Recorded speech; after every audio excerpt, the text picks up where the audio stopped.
kesho dhidi ya KMKM. Kesho wao ndio wageni wa mchezo huo.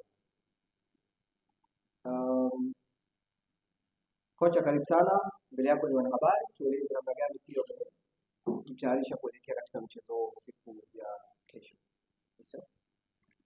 D'abord, je vous remercie. Comme vous avez dit, on va jouer le deuxième match ici, encore. On est bien préparé, il n'y a pas de blessures avec les joueurs.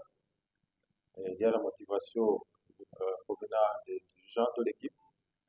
Les joueurs sont prêts à combattre pour l'honneur de l'équipe AS Sport et pour l'honneur du pays Djibouti. On est ici pour gagner, on est ici pour pouvoir éliminer KMKM pour partir vers le stage suivant.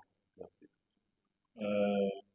Kwanza kabisa ninashukuru Mungu kwa kutujalia uzima. Kwa kweli tumejiandaa vizuri kuelekea mchezo unaofuata kati ya yetu na timu ya KMKM.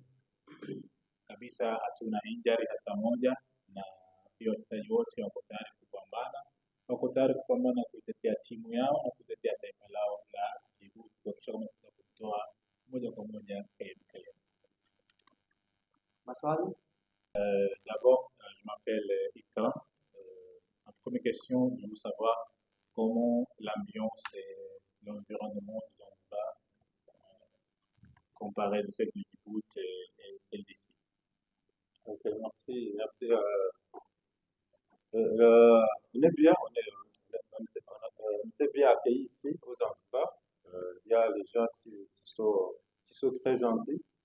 On est bien. Il nous a facilité notre séjour ici. C'est toi ce qui concerne les voyages de l'hôtel au stade pour faire des entraînements. Là où on loge à l'hôtel, on est bien. Il n'y a pas de problème avec les Zanzibar. Il y a un bon climat aussi qui nous facilite à faire des entraînements. En fait de mots, nous remercions les gens, tout le monde de Zanzibar qui est avec nous.